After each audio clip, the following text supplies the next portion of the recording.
আসসালামু আলাইকুম সবাইকে হ্যাপি নিউ ইয়ার 2025 সালের আজকে 2 তারিখ আমি ভিডিওটা এডিট করছি। আর আজকের ভিডিওটা যেটা দেখতে পাচ্ছেন এটা হচ্ছে নিউ ইয়ারের রাত্রে। যেহেতু একটু অসুস্থ ছিলাম আর একটু ব্যস্ত ছিলাম, যার কারণে কিন্তু ভিডিওটা আমি এতদিন ছাড়তে পারিনি। তো আজকে কিভাবে ঘরোয়াভাবে আমরা বারবিকিউ করলাম সেটাই আজকে আপনাদের সাথে শেয়ার করব। এখানে 10টা মুরগি ছিল। এই 10টা মুরগি আমাকে পরিষ্কার করে ভালো করে তারপরে কিন্তু আমি 10টা মুরগিকে কিন্তু প্রায় 40টা টুকরা হয়েছিল, যেখান থেকে আমি মাত্র 36টা টুকরা নেই। আর বাকি যেই 4টা পিস ছিল বুকের মাংস, সেটা দিয়ে আমি শর্মার কাজে ইউজ করি, মানে শর্মা বানিয়েছিলাম সেখানে আমি সেই মাংসগুলোই ব্যবহার করি। তো যার জন্য কিন্তু আমার এখানে 36 পিস।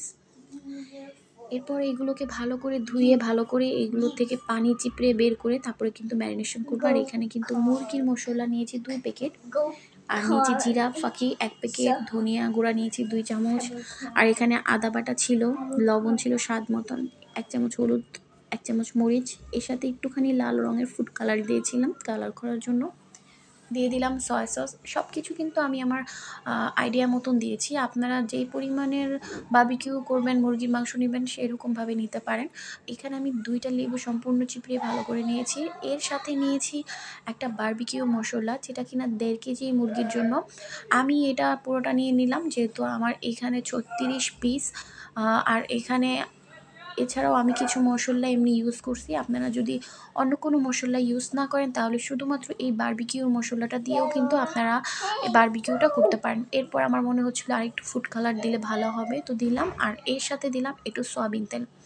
আপনারা চাইলে এই ক্ষেত্রে সরিষার তেলও দিতে পারেন, বাট সরিষার তেলের স্মেলটা আমার কাছে একদম ভালো লাগে না, যার জন্য আমি সয়াবিন তেলটাই ব্যবহার করেছি। এরপরে কিন্তু ভালো করে এখন আমরা যেই মাংসর মাঝখানে যে কেচে কেচে রেখেছিলাম এইগুলোর ভিতরে ভালো করে মশলা আমাদের ঢুকিয়ে দিতে হবে। আর এই ক্ষেত্রে কিন্তু 2 হাত ইউজ করলে সবচেয়ে বেটার হয়, তাহলে কিন্তু ভালো মতন ম্যারিনেশন হয়।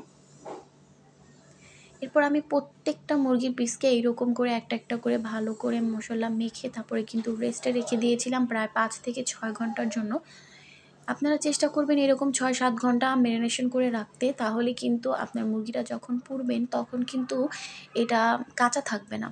এরপরে আমি চলে এসেছি ছাদে, আর এখন কিন্তু সন্ধ্যা হয়ে গেছে।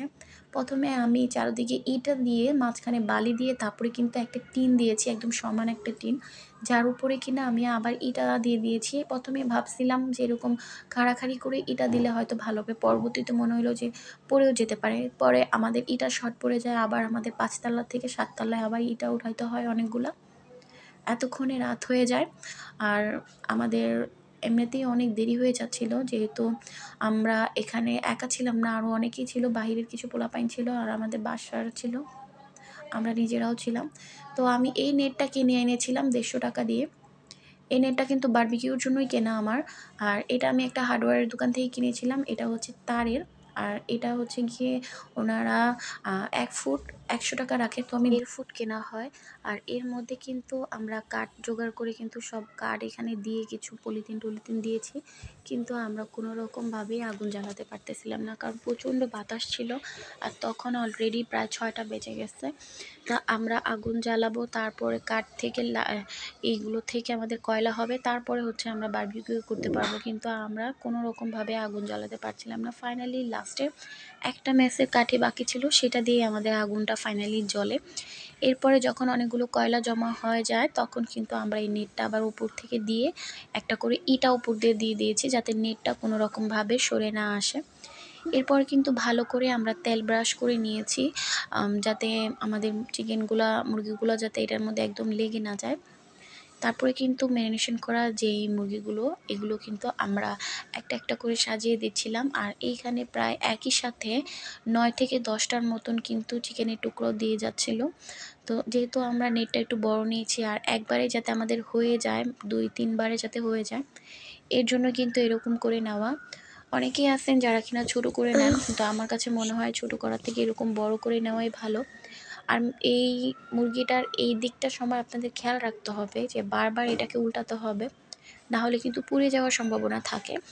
আর একটু পরপর একটু তেল ব্রাশ করে দিলে সবচেয়ে বেটার হয়, আর যদি মশলা থাকে তাহলে মশলা দিয়ে দিলেও চলবে। আর ফাইনালি আমাদের কিন্তু বারবিকিউ করা শেষ। আর যেহেতু ওই দিন আমাদের বাসায় মেহমান ছিল আর তার সাথে কেক বানাচ্ছিলাম, শর্মা বানাচ্ছিলাম, যার জন্য কিন্তু আমার বারবার নিচে যেতে হচ্ছিল। মানে আমি ৩ তলায় থাকি, ৩ তলা আর ছাদে বারবার ওঠা-নামা হচ্ছিল। তো ফাইনালি ৩ বারে আমরা কিন্তু বারবিকিউটা শেষ করি। আর সবাই মিলে কিন্তু এখানে মজা করে খাচ্ছিল পোলাপানেরা। তো এরপরে আমরা একটু মজা করি। আর এর সাথে কিন্তু আমাদের নিউ ইয়ারের রাতটা শেষ হয়ে যায়। তো সবাই ভালো থাকবেন। আল্লাহ হাফেজ।